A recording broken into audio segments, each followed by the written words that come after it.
할렐루야. 8월 25일 목요일입니다.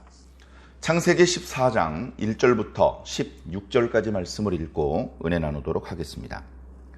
당시에 시날 왕 아므라벨과 엘라살 왕 아리옥과 엘람 왕 그돌라오멜과 고임 왕 디다리, 소돔 왕 베라와 고모라 왕 비르사와 아드마 왕 시납과 스보임 왕 세메벨과 벨라 곧 소알 왕과 싸우니라.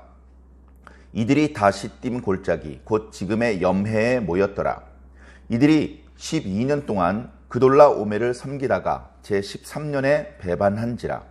제14년에 그돌라오멜과 그와 함께한 왕들이 나와서 아스드롯 가르나임에서 르바 족속을, 함에서 수스 족속을, 사웨 기라다임에서 엠 족속을 치고 호리 족속을 그 산 세일에서 쳐서 광야 근방 엘바란까지 이르렀으며, 그들이 돌이켜 엔 미스밧 곧 가데스에 이르러 아말렉 족속의 온 땅과 하사손 다말에 사는 아모리 족속을 친지라.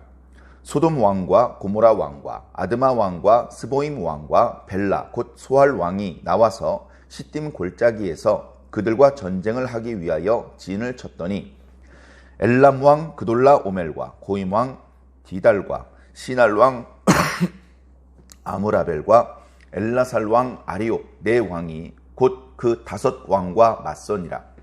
시딤 골짜기에는 역청 구덩이가 많은지라. 소돔 왕과 고모라 왕이 달아날 때에 그들이 거기 빠지고 그 나머지는 산으로 도망하매 네 왕이 소돔과 고모라의 모든 재물과 양식을 빼앗아 가고, 소돔에 거주하는 아브람의 조카 롯도 사로잡고 그 재물까지 노략하여 갔더라. 도망한 자가 와서 히브리 사람 아브람에게 알리니, 그때에 아브람이 아모리 족속 마므레의 상수리 숲을 근처에 거주하였더라. 마므레는 에스골의 형제요 또 아넬의 형제라. 이들은 아브람과 동맹한 사람들이더라. 아브람이 그의 조카가 사로잡혔음을 듣고 집에서 길리고 훈련된 자 318명을 거느리고 단까지 쫓아가서 그와 그의 가신들이 나뉘어 밤에 그들을 쳐부수고 다메섹 왼편 호박까지 쫓아가 모든 빼앗겼던 재물과 자기의 조카 롯과 그의 재물과 또 부녀와 친척을 다 찾아왔더라. 아멘. 감사합니다. 자, 14장으로 넘어오면서 또 뜻밖의 또 사고가 생깁니다. 단순 사고라고 말하기에는 너무나 어마어마한 일이죠. 자, 13장에는 이제 아브람과 롯이 다툼이 생깁니다. 물론 아브람하고 롯 사이에 관계의 금이 간 것은 아니고요. 그들이 애굽에서 나올 때에 소유가 많아진 관계로 좁은 땅에서 목축을 하면서 지내는 과정에서 목자들끼리의 다툼이 있었죠. 아브람은 그 다툼이 번져서 롯과의 관계가 불편해지는 것을 원하지 않았고, 자신이 양보해서 이제 너도 컸으니 그리고 너의 재물도 상당한 재물이 되었으니 이제 우리가 분리하고 독립하는 것이 좋지 않겠느냐. 네가 먼저 선택을 해라. 동서남북 어느 방향으로 가든지 네가 선택을 하면 나는 반대쪽으로 가겠다. 그렇게 이야기를 했습니다. 롯은 그런 아브라함의 제안에 삼촌 무슨 말이에요? 전 아직 삼촌과 같이 있고 싶어요. 삼촌에게 배울 게 많아요. 삼촌과 같이 있어야 하나님께 복을 받을 수 있어요. 이렇게 말하지 않고 기다렸다는 듯이 주변을 둘러보기 시작을 했습니다. 그랬더니 동편에 요단강 지역에 물이 많고 목축을 하기 좋은 그런 환경이고, 그리고 이제 장막을 치고 이리 갔다 저리 갔다 하지 않아도 되는 그런 충분한 물과 목초와 그리고 도시의 생활을 할 수 있는 그런 쪽을 선택을 해서 그쪽으로 갔습니다. 자, 그래서 조카 롯이 승승장구하고 잘 나갔으면 좋았을 텐데 한동안은 잘 나갔겠죠. 그러나 결과적으로 롯이 예상할 수 없었던, 그러면서 롯이 감당할 수 없는 더 큰 어떤 영향을 받게 됩니다. 그건 바로 전쟁이라고 하는 소용돌이인데요. 거기서 전쟁이 벌어질지 롯이 미리 예측했다면 안 갔겠죠. 그러나 예측할 수 없는 일이었습니다. 전쟁이 벌어지더라도 롯이 여기 저 소돔 사람들 다 끌고 가니? 난 안 갈래. 스스로 감당할 수 있는 힘이 있었다면 뭐 상관이 없었겠지만 전쟁의 소용돌이 속에 강력한 군대가 여러 나라 연합군들이 쳐들어와가지고 소돔과 싸워서 이겨서 조공을 바쳐야 되고 심지어 모든 재물과 양식이 약탈당하고 사람마저 노예로 끌려가야 되는 이런 상황에 모든 것을 잃어버리고 모든 희망을 잃어버리고 정처 없이 끌려갈 수밖에 없는 그런 입장이 되었을 때 그때 어떤 생각을 했을까요? 그때 저 삼촌이 독립을 하는 게 어떻겠니? 라고 했을 때 독립하지 않는다고 할걸. 근데 네가 먼저 방향을 어느 쪽으로 갈지 정하라고 했을 때 동쪽으로 가지 말고 서쪽으로 갈걸. 이제 뒤늦게 후회를 해도 늦은 것이죠. 자, 이제 그런 상황이 오늘 말씀에 발생이 됐습니다. 이제 앞에 1절부터 보면 어떤 배경을 살펴보면 시날왕, 엘라왕, 아리오, 엘람왕, 그 다음에 고임왕, 이제 왕 이름과 그 다음에 나라 이름이 나타납니다. 그래서 어떻게 보면 우리나라 발음이 아니기 때문에 읽어 내려가는 것이 쉽지만은 않습니다. 그러나 대략 이 지명의 이름들을 살펴보았을 때 이 사람들은 바로 이 사해 바다 주변에 살고 있는 사람들이 아니고 조금은 떨어진 메소포타미아 지역에 있는 사람들이구나. 메소포타미아라는 뜻은 두 강 사이에 있는 땅이란 뜻이거든요. 유프라테스 강과 티그리스 강, 그 땅 사이에 비옥한 땅이 그 주변에 펼쳐지는데 그러다 보니 그쪽에 아주 많은 사람들이 살았고 또 문화도 빨리 발달을 하고 또 큰 규모의 국가들이 많이 탄생이 되기도 하고 그런 것이죠.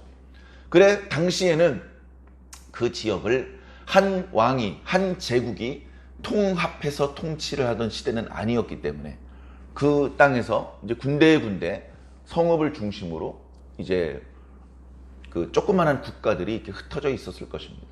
그들이 이제 연합을 했겠죠. 연합군을 편성을 해서 우리 가나안 지역을 정복을 하자.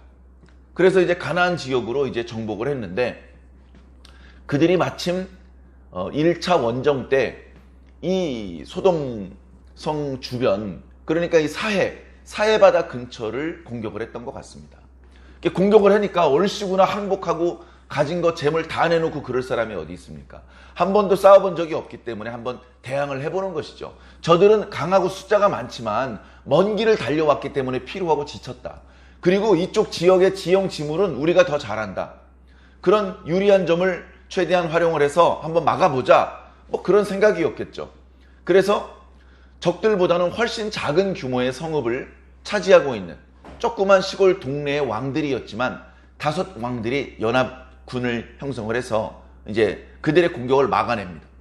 그런데 말씀을 보니까 제대로 변변히 싸우지도 못하고 일방적으로 무너졌던 것 같습니다.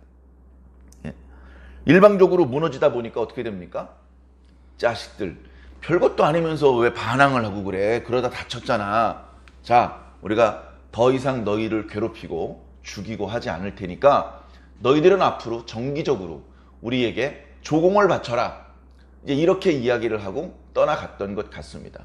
그래, 할 수 없이 이 사해 지역에 소돔과 고모라를 비롯한 5 왕들은 자신들을 이제 공격해서 항복시킨 그 왕들에게 조공을 바쳤죠. 섬겼다고 표현하고 있습니다. 12년 동안 섬겼다라고 표현하고 있습니다. 안 그래도 경제적으로 어려움이 많은데 코딱지만한 시골 동네인데 근데 그 중에 상당 부분을 뜯어다가 저 메소포타미아 지역에 있는 4명의 왕들한테 주자니 도저히 먹고 살 수가 없는 지경이 된 겁니다. 도저히 안 되겠다. 이런 식으로 조공을 바쳐서는 우리가 살 수가 없다. 그래서 이래도 죽고 저래도 죽으니까 한 번 더 싸워보자. 그래서 13년째 배반을 합니다. 조공을 보내지 않아요. 왜 조공을 보내지 않느냐고 물어봤겠죠. 우리는 경제적인 어려움 때문에 더 이상 조공을 바칠 수 없습니다. 이렇게 얘기를 했겠죠. 어쭈? 이 녀석들이 까불어? 12년 전에 한 대 맞고서 조공을 잘 바치더니 한 대 더 맞아야 되겠구나. 그래서 다시 그때 당시 그 소돔성을 위시한 그 사해 바다 주변에 있는 그 성읍들을 공격을 했던 그 왕들이 다시 연합군을 편성해서 밀고 내려옵니다. 이 전쟁이라는 것이요, 그냥 왔다 갔다 하는 게 아니에요. 전쟁이라는 것이 상당히 위험한 것이고, 그 과정에서 자연은 자연대로 어마어마하게 훼손되고요, 사람은 사람대로 엄청나게 많이 죽습니다. 사람들이 어렵게 만들어 놓은 것들, 뭐 예를 들면 의복이라든가 아니면 양식이라든가 이런 것들 다 불타기도 하고 땅에 엎질러지기도 하고 다 약탈당하기도 하고, 아주 공을 들여서 만들어 놓았던 여러 가옥들 다 무너집니다. 전쟁이 한번 나고 지나가면, 군대가 지나가고 나면 지나갔다 이제 편하게 살자, 이게 아닙니다. 먹을 거 없죠, 입을 거 없죠. 이슬을 피해서, 맹수들을 피해서 들어가 누울 집이 없습니다. 그리고 그 과정에서 무수히 많은 사람들이 죽습니다. 여기도 죽은 사람이 쓰러져 있고 저기도 죽은 사람이 있는데 곱게 죽습니까? 피 흘리고 여기저기 흉악한 상처에 보기도 끔찍한 데다가 며칠 지나면 썩는 냄새가 나는데, 그 많은 시체들을 장사 지낼 사람들이 없으면 계속 썩게 내버려 둘 수밖에 없습니다. 다시 말해서 그 도시는 앞으로 수십 년, 수백 년 동안 사람이 살 수 없는 도시가 돼버리는 것이죠. 전쟁은 너무나 끔찍한 겁니다. 자, 그런데 말씀을 보니까 두 번째, 이제 메소포타미아 지역에 있는 왕들이 연합군을 편성을 해서 이 가나안 지역을 공격을 할 때는 단순히 그 사해바다 주변에 있는 왕들, 그 왕들만을 목표로 한 것이 아니고요, 가나안 땅 이곳저곳을 공격을 합니다. 그러니까 가면서 부딪히는 모든 녀석들을 다 정복을 시켜버리는 것이죠. 넌 누구야? 그냥 닥치는 대로, 만나는 대로 항복하고 길을 열어주지 않으면 때려 부시는 겁니다. 말씀에는 그냥 쳤다라고 표현하고 있는데 그 동네 사람 절반은 죽은 겁니다. 그리고 그 동네마다 남자들을 다 죽이고 쓸만한, 노예로 삼을 만한 남자와 아니면 예쁜 여자들, 어린애들 다 노예로 삼기 위해서 다 사로잡아 가고, 모든 재물과 양식과 의복들 다 훔쳐가는 겁니다. 그런 식으로 소돔성에 도착하기 이전에 이미 무수히 많은 지역을 정복해서 함께 출정한 왕들이 나눠 가졌습니다. 전쟁을 벌린다는 것은 엄청나게 많이 돈이 드는 일인데, 전쟁에서 지면 죽는 것이고 이기면 큰 돈을 버는 것입니다. 그런 고대 사회의 전쟁 때문에 끔찍한 모습들이 펼쳐지곤 했는데요, 이번에도 메소포타미아 지역의 그 연합군들은 연전연숙 파죽지세로 마치 쓰나미가 밀려오는 것처럼, 비가 많이 와서 강이 범람해서 물이 넘쳐서 흘러내려오는 것처럼 파죽지세로 모든 지역을 정복해 들어갑니다. 자, 그러다가 드디어 사해까지 왔습니다. 시딤 골짜기. 거기에 이제 5 왕들이 예전처럼 또 한번 대항을 해보려고 합니다. 이번에도 아직은 우리가 우세해. 적들은 이미 여러 번의 전투를 겪어서 지쳤어. 적들의 병사들은 이미 충분히 전리품을 챙겼기 때문에 목숨을 걸고 우리와 싸우려고 하지는 않을 거야. 뭐 이제 여러 가지 또 생각을 했겠죠. 그러나 말씀을 보면 이번에도 변변히 저항 한번 하지 못하고 곧바로 박살이 납니다. 도저히 이렇게 맞붙을 만한 비등비등한 그런 힘의 균형을 찾아볼 수 없기 때문에 병사들이 도망을 가버리는 것이죠. 왕의 명령이고 장군의 명령과 일단 내가 살아야 되겠다는 겁니다. 백성들이 다 흩어집니다. 적군이 추격해오기 어려운 산지로 도망해버립니다. 그러니까 어떡합니까? 자신을 지켜줄 병사들이 없는데 왕들도 도망가야죠. 근데 그 주변에는 뭐 역청구덩이가 많았다 그럽니다. 이 역청은 사실은 뭐 이렇게 요즘 말로 하면 석유예요, 석유. 석유가 땅속 깊이 매장돼 있어서 요즘은 어디에 석유가 있는지 잘 탐사를 하고, 그리고 시추를 해보죠. 그래서 석유가 있는 것이 확인이 되면 본격적으로 가스라든가 석유들을 뽑아 올립니다. 과거에는 이제 그렇게 기름을 뽑아 올리지도 않았고 그냥 이렇게 지표면으로 석유의 일부가 노출되어서 그냥 기름 웅덩이 같이 그렇게 이제 되어 있는 곳이 더러 많이 있었습니다. 어떻게 보면 그 노아가 과거에 방주를 만들 때 나무하고 나무 틈새를 역청을 발랐다 그랬는데 그게 바로 이런 겁니다. 아주 두텁게 아주 걸쭉한 그런 기름칠을 해가지고 나무가 썩지 않고 물이 스며들지 않도록 그렇게 방부 방청 했던 것이죠. 자, 그렇게 해서 역청구덩이들이 맞았는데 이 왕들이 도망가다가 역청구덩이에 빠지는 거예요. 도망가다 빠졌으니까 도망도 못하고 잡혀서 죽였느냐? 그게 아니고 야, 기왕에 빠졌는데 여기서 숨자 하면서 자기 온몸과 옷에 그 역청을 바르고 구석탱이에 이렇게 몸을 그 역청에 담그고 있으면 적들이 지나가면서 이제 알아보기 어렵잖아요. 그런 식으로 이제 숨었습니다. 나중에 보면 소돔왕이 죽지 않고 나중에 이제 등장을 해요. 그런 걸 보니까 이때 죽은 게 아니구나 싶은 거죠. 그러나 결과적으로 전쟁은 대패. 엘라망 그돌라오메를 중심으로 한 메소포타미아 그 연합군을 이제 말릴 사람이 없는 겁니다. 이제 아무런 저항 없이 소돔성에 들어가서 사람들 다 끌어내가지고 잡아가고 그들의 재물과 양식 다 빼앗아가고 고모라 성에 가서 싹 다 긁어내요. 그 주변에 눈에 띄는 모든 성읍에 들어가서 닥치는 대로 닥닥 긁어가는 겁니다. 소돔 왕이 적들이 다 물러나고 자기 성읍에 돌아와 봤자 불타는 성읍과 아무도 남겨져 있지 않은 성읍, 먹을 것도 없고 의복도 없고 자기가 역청구덩이에 빠져서 씻어야 되는데 시중들 사람도 없습니다. 그런 처참한 상황이 되었던 것이죠. 자, 그런데 그렇게 포로로 끌려갔던 사람들 중에서 그리고 전투에 참여하지 않고 도망갔던 사람들 중에서 도망하다가 아브라함이 있는 지역까지 도망온 사람이 있습니다. 아브라함이 있는 지역까지. 그래서 나 물 좀 주시오. 아니 어디서 뛰어오길래 이렇게 급하게 뛰어오시오. 무슨 일이요? 그랬더니 아니 저 메소포타미아 지역에 엘라망 그돌라오멜이 큰 군대를 끌고 이쪽 주변을 정복했다는 이야기를 못 들으셨어? 지금 우리 소돔과 고모라 상은 그들과 싸우다 망했고 그 군대가 우리 성에 들어와서 사람들을 있는 대로 잡아가고 재물을 다 약탈해 갔어. 큰일 났어. 나 겨우 목숨만 건져서 여기까지 도망쳐 왔어. 이렇게 이야기를 전해 주었습니다. 그 이야기를 듣자마자 아브라함은 깜짝 놀랐죠. 왜냐하면 그 소돔성에 바로 자기 조카 롯이 살고 있었기 때문입니다.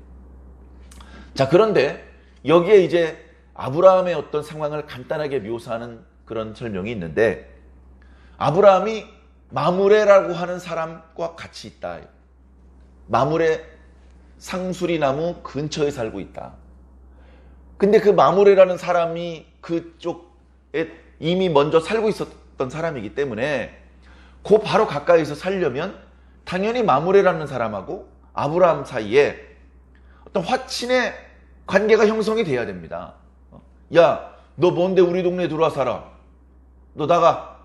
저 멀리 우리 땅 근처로 오지 마. 이렇게 다투고 관계가 개선이 안 되면 도저히 거기 살 수가 없는 것이죠. 그런데 뒤에 보니까 아브라함은 그들과 동맹한 관계라고 표현하고 있습니다. 동맹한 관계. 우리 나쁜 사람 아닙니다. 우리가 여기서 양을 기르면 가끔씩 양을 몇 마리씩 드리겠습니다. 여기서 우리가 양을 기를 수 있고 여기 물을 마실 수 있도록 좀 허락해 주시오. 우리 형제처럼 지냅시다. 우리 멀리서 왔는데 아이들도 어리고 더 멀리 우리는 가기도 어렵소. 그냥 여기서 욕심 없이 살고 싶으니까 좀 같이 사이좋게 지냅시다. 그렇게 이렇게 쭉 보니까 나쁜 사람은 아닌 것 같고 자신들을 위협할 수 있는 남자들도 별로 없고 그냥 농사만 짓는 사람들인 것 같고 양만 치는 사람들인 것 같고 그 양들이 많은데 뭐 양을 5마리씩 10마리씩 정기적으로 갖다 준다고 하니 이거 손해볼 것 없네. 같이 지내다 보니까 괜찮은 사람이네. 착한 사람이네. 이렇게 이제 해가지고 줬어. 그럼 저쪽에서 사시오. 거기 안 그래도 빈 땅이었는데 잘 개가 나서 사시오. 그거 괜찮소. 그렇게 이제 이야기를 했죠. 그리고 뒤에 나오는 이야기이지만 이제 형제들이 있습니다. 형제들. 그러니까 이제 이 먼저 살고 있던 마므레는 동네 터줏대감이고 남자 형제들도 많고 각각의 형제들이 떨어져 살면서 또 각각의 부족을 이끌고 있기 때문에 만약에 아브라함이 딴 맘을 먹으면 얼마든지 막아낼 수 있는 그런 자신감이 있었기 때문에 양 몇 마리씩 받기로 하고 저 비어있는 땅에서 살 수 있도록 허락을 해 준 것이죠. 처음에 그렇게 허락을 해 주었는데 시간이 지나면서, 그죠? 지금 이제 롯이 소돔성에 들어가서 산 지도 꽤 오래되지 않았습니까? 그래서 아브라함도 이쪽 지역에서 이제 마므라와 동맹을 하고 화친하면서 평안하게 산 지가 꽤 오래 지났어요. 같이 지내다 보니까 사람 괜찮은 사람이다. 이 동맹을 했다는 게 상당히 중요합니다. 왜냐하면 뒤에 보면 양을 치던 사람들을 다 불러 모아서 군대로 편성을 하죠. 그 인원이 318명이나 되었다고 합니다. 군대를 편성을 해서. 전에 애굽에 내려갔을 때 자기가 아내를 빼앗겼을 때는 아무것도 못했어요. 담력도 없었고 믿음도 약했고 그리고 동원할 수 있는 군대도 없고 아무것도 없었습니다. 그러나 지금은 아브라함이 믿음도 성장을 했고 하나님께서 도와주신다는 체험도 있었고 또 어떤 문제가 생겼을 때 하나님께 기도하면 이번에도 도와주실 것이라는 그런 믿음의 확신이 있어요. 뿐만 아니라 애굽에서 나왔을 때 많은 가축들을 주셨고 많은 노비들을 주셨는데 그 노비들 중에 길리고 훈련된 자, 길리고 훈련된 자라는 얘기는 아브라함의 어떤 그 부족이라고 해야 될까? 거기에 들어와서 거기서 태어난 사람들이에요. 거기서 태어나서 오랫동안 아브라함을 따르고 아브라함을 주인처럼 아브라함을 왕처럼 그렇게 섬기던 자들이죠. 그랬던 자 중에서 어린아이들, 노인들, 또 여자들을 빼고 칼을 용맹하게 휘두르면서 말을 타고 가서 전투에 임할 수 있는 그런 사람들만 318명, 적지 않은 숫자입니다. 그런 숫자를 거느리고 이제 롯을 구하기 위해서 추격해 가는데 남겨져 있는 가족들, 그죠? 싸울 수 없는 그런 노인들, 어린이들, 여자들밖에 없잖아요. 그런 어떤 어린이들만 남아있는데 그 마므레라고 하는 사람들이 형제들을 불러다가 그 노인네들, 여자들 죽이고 양들 싹 다 훔쳐가고 그러면 큰일이잖아요.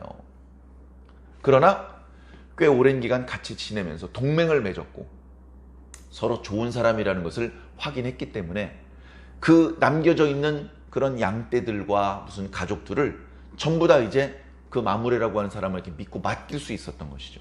그 동맹 관계가 형성이 되어 있었기 때문에 안심하고 조카 롯을 구출하러 달려갈 수 있었던 겁니다. 평소에 우리가 주변 사람들하고 사이좋게 지내야 돼요. 지구 반대편에 있는 사람하고는 뭐 사이가 좋든 나쁘든 별로 영향이 없습니다.